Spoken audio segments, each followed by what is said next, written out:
Exegese sem exegese, mais um vídeo para o canal para a gente analisar um texto bíblico e também a formatação da leitura que podemos aplicar nele, estabelecendo aquilo que a gente está chamando de leitura fechada, que é uma leitura que priva pelos princípios, pelos métodos, para se chegar à ideia do significado que está presente na intenção autoral e escriturada no texto. Se seu desejo é esse, você quer crescer nesse aspecto, se inscreva no meu canal. Então, alguns vídeos já foram gravados e outros virão com abordagens distintas nesse aspecto. Então vamos lá, nesse vídeo eu quero analisar Atos capítulo 17, do verso 10 ao verso 12 somente, procurar estabelecer um critério de leitura aqui que possa corroborar com a nossa compreensão desse texto. De início já afirmo que existe aqui no contexto brasileiro um certo clichê ou chavão que diz o seguinte: sejamos como os crentes de Bereia, que quando Paulo pregava, examinavam para ver se de fato era assim. Normalmente, se é usado esse tipo de discurso nas igrejas ou entre as pessoas que gostam de ler a Bíblia, tem até os chamados bereanos, bem interessante isso. Mas o que de fato esse texto está dizendo? Como a gente vai ler? Então eu sempre os convido, vamos ler a Bíblia, de fato, ler a Bíblia, não somente projetar os nossos pressupostos nela, como se ela fosse obrigada a dizer aquilo que nós queremos que ela diga. Vamos ler então. Olha bem, o livro de Atos, e eu compartilho meu fundamento teórico, que é o F.F. Bruce, no comentário dele, maravilhoso, infelizmente não está em português. Ele trabalha com a tese que Atos tem cerca de 30 anos, do capítulo 1 ao capítulo 28. E uma das formas de se estruturar o livro é pensar nas chamadas viagens missionárias de Paulo. Então, no capítulo 15 de Atos, do verso 36 até o capítulo 18, verso de número 23, nós temos a chamada segunda viagem missionária. Então, primeira, segunda e terceira. É uma forma de estruturar uma parte de Atos. Há contestações? O Howard Marshall, lá no comentário dele de Atos, ele mostra algumas contestações em relação a essa estrutura. Vale a pena conhecer.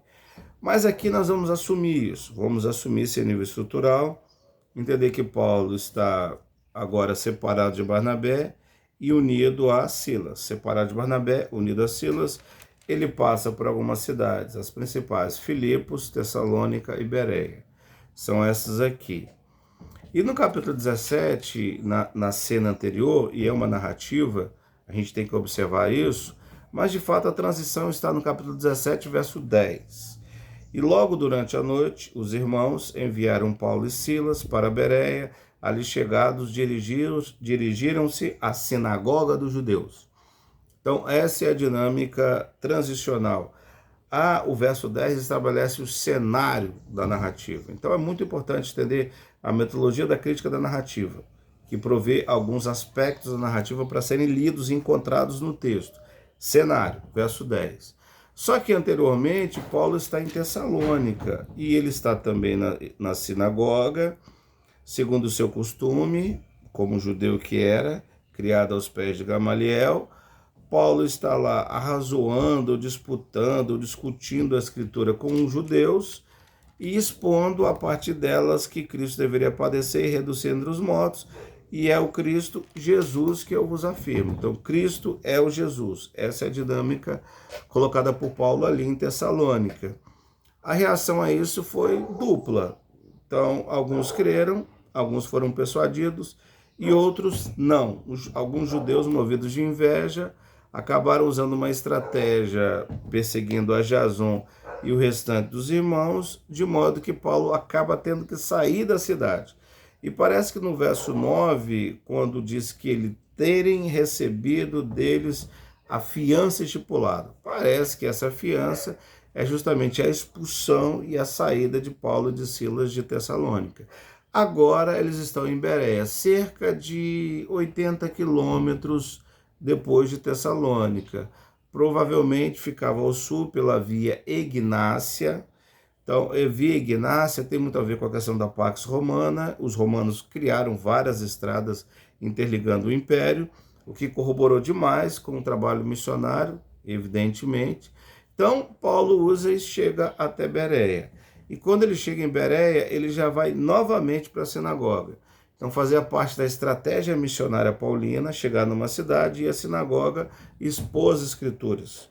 Evidente que ele não faz isso em Atos 16, quando ele vai para Filipos, mas fora Filipos, a estratégia de Paulo é essa. O que é discutível, sempre do ponto de vista da hermenêutica. Por que judeus? Porque eles deveriam ouvir primeiramente o evangelho, aquilo que Jesus falou com os apóstolos lá em Mateus 10, por quê? Ou dos judeus ele chegava aos gentios. Tem toda uma questão aqui a ser observada, mas não é o nosso ponto aqui. E no verso 11, o autor, o narrador, ele apresenta o chamado ponto de vista, que é outro aspecto da crítica da narrativa. Ele apresenta os de Bereia como? Os de Bereia, eles eram mais nobres do que os de Tessalônica. Então há um adjetivo comparativo aqui, de fato estabelecendo uma síntese contextual na relação dos Bereia, os de Bereia e os de Tessalônica. Os de Bereia são chamados de nobres, eram mais nobres. Mas como assim nobres, né? A palavra grega usada aqui é o adjetivo eugenes. Eugenes é um adjetivo que tem praticamente dois domínios semânticos. Pode estar ligado ao status, ou seja, eles pertenciam tinha alguma relação com familiares especiais, sentido de ter um status elevado nesse sentido. Ou no outro aspecto, nobres está mais ligado ao que a gente pode entender aqui. Nobres porque eles tinham uma vontade de aprender e de avaliar algo de forma justa. Então eles tinham a mente aberta. Né? Então nobreza nesse sentido, do desejo profundo de conhecer, de aprender. Está muito ligado, mas por que isso, né? Porque de fato faz parte, porque os filósofos gregos da época eles elogiavam, eles louvavam aqueles que estavam mais abertos ao conhecimento. Faz parte do contexto deles essa questão. Então, por estarem assim, eles receberam a palavra com toda avidez. Receberam a palavra com toda avidez. Esse verbo receber aqui, o verbo dekomai em grego, tem muito a ver com a ideia de aceitar a presença da pessoa com simpatia, acolher, aceitar como hóspede. Eu não vejo receberam aqui, embora seja possível traduzir, no sentido de aceitar ou de crer, mas eles receberam a Paulo, ali receberam a palavra pregada por Paulo, de fato acolhendo e tendo Paulo ali como alguém que poderia pregar a palavra. Só que nessa dinâmica, o que eles faziam? Eles receberam a palavra com toda avidez, com toda protumias, protumia em grego, então com ânsia de se envolver na atividade. Então, eles eram nobres, olha a nobreza aqui, o status elevado de aprendizado, essa ideia de realmente tomar o conhecimento. Então, eles recebem, tratam ali Paulo, eles recebem a palavra pregada por Paulo, com ânsia de se envolver na atividade daquilo. Entretanto, é importante observar que eles, examinando as escrituras todos os dias para ver se as coisas eram de fato assim.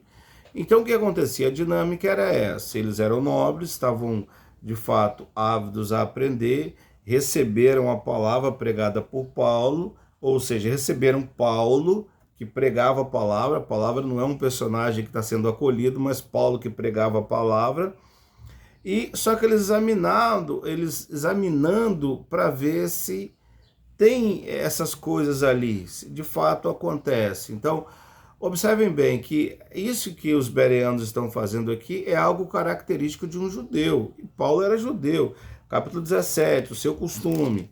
Então, olha bem, eles estão examinando, mas até agora a dinâmica é totalmente judaica, eu vou explicar isso. Aí alguns estudiosos ficam pensando, mas o que Paulo pregou ali? A perseguição, será que é o lado da perseguição sofrida no Evangelho? Eu trabalho com a tese que é a mesma coisa que está lá no contexto, capítulo 17, verso 3. Paulo usava as escrituras para mostrar que Cristo deveria padecer e ressurgir dentre os mortos, e de fato Cristo é o Jesus que Paulo pregava. Então parece que eles, quando recebem a palavra, essa ideia é interessante, né? a palavra, ou seja, recebem Paulo pregando a palavra, parece que Paulo continuou com a mesma dinâmica de um Antigo Testamento cristocêntrico, voltado para Cristo, para a obra dele, já resolvida lá nos evangelhos. Então, eles de fato estavam observando para ver se tinha essas coisas na Escritura, a forma como Paulo lia. Então, isso é muito legal até para a leitura do Davis Dockery, a ideia da hermenêutica cristológica. Esse é um ponto importantíssimo para entender que Cristo iniciou como um belo professor de hermenêutica, como é que o Antigo Testamento era centralizado nele. Algo continuou na tradição apostólica que chegou até Paulo. Então Paulo anuncia isso, e o que acontece no verso 12? É muito interessante, o texto diz, com isso muitos deles creram, mulheres gregas de alta posição e não poucos homens. Então a Bíblia não diz que foram todos que creram de Bereia, mas muitos deles creram. Então essa dinâmica de ficar lá na sinagoga, o que era comum para um judeu fazer aos sábados, Paulo usando as escrituras, porque ele tinha ali as escrituras. Então ele estava pregando a obra de Cristo no Antigo Testamento, nas escrituras. Digo isso porque é muito importante, porque o pessoal que interpreta a Bíblia pela teologia pega a palavra que acha que são 66 livros. Não é isso. Não tem isso ainda no livro de Atos. Não tem 27 livros do Novo Testamento canonizados que Paulo está usando aqui. Não, Paulo está usando as Escrituras, o Antigo Testamento, claro, passando pela hermenêutica cristológica, esse é um ponto importante, pelo que já sabia de Jesus, para ler o Antigo Testamento. Então, essa é a palavra que está em voga aqui sendo pregada. E o texto diz que muitos deles creram, não todos. Alguns de Bereia continuaram judeus resistentes ao evangelho, mas muitos deles creram. Depois, então, olha bem a dinâmica interessante. Receberam, como bons emancipados, num desejo de conhecer, de ter o conhecimento, aquilo que é elogiado pelos filósofos gregos que estavam entre os de Bereia. Então, eles estão ouvindo Paulo ali, eles receberam a palavra, receberam Paulo pregando a palavra ali, examinavam também no Antigo Testamento, porque eles tinham condições, porque de fato eram judeus que passaram a vida toda aprendendo a lei de Moisés. Então, eles queriam ver se de fato as coisas tinham ali o que Paulo estava pregando a respeito do Antigo Testamento. Qual foi o efeito disso? Portanto, como está no grego, né? Poloi me essa conjunção transicional, portanto, qual é o efeito disso? Qual é o efeito disso? Muitos poloi episteusa, muitos creram. Então, é legal porque nem todos creram, mas muitos creram. Agora, depois que muitos creram, é que a gente pode falar dos crentes de Bereia. Antes a gente não podia falar dos crentes de Bereia. Cristãos de Bereia, somente depois que eles creram no evangelho pregado por Paulo pela Sagrada Escritura. Antes eles não eram crentes. Então, meus queridos, é um absurdo falar que quando eles examinam eles são crentes. Eles não são. Eles não têm compromisso com o evangelho. Eles são judeus. Eles só se tornam cristãos depois que eles ouvem a mensagem. Aí depois que o texto diz que eles creram, aí sim a gente pode falar dos cristãos de Bereia. Então, num período que eles estão examinando, ainda não, é o período da evangelização, o período em que Paulo está anunciando o evangelho. A resposta deles ao evangelho, no chamado creram, no verbo creram, é que chancela os de Bereia como cristãos. Mas lá ainda não, porque muitos que estavam ouvindo e examinando também não creram. Então é o processo utilizado ali. Então, só uma pequena observação a respeito disso, que é fundamental, porque no verso de número 13, os judeus de Tessalônica souberam que a palavra de Deus era anunciada por Paulo também em Bereia, e foram lá excitar e perturbar o povo. Aí o narrador volta a amarrar o contexto anterior para voltar com a postura de perseguição de alguns tessalonicenses, de alguns judeus tessalonicenses em relação a Paulo. Então, eu quero concluir dizendo, essa tese, esse chavão, seja como os crentes de Bereia, não tem procedência no texto. Não é isso que o texto está dizendo. Então, as considerações que eu levantei aqui são, pelo menos ao meu ver, suficientes para defender aquilo que eu estou mostrando no vídeo. Não existiam crentes em Bereia quando eles estavam examinando as Escrituras enquanto Paulo pregava o Evangelho baseado nas Escrituras. Somente depois, alguns, nem todos, creram no Evangelho. Então, aí sim são chamados cristãos de Bereia. Então, irmãos, o meu objetivo aqui, de novo, eu estou olhando o contexto, cena, crítica da narrativa, semântica, trabalhando aqui algumas questões para entender isso. E, claro, o objetivo é para a gente ler. Vamos ler o texto. Não deixe que somente as ideias que recebemos aí como pressuposto a partir dos clichês, não. Vamos aprender a ler, desenvolver nossa leitura para extrairmos o significado da Bíblia com honestidade. Fica com Deus aí, um abraço.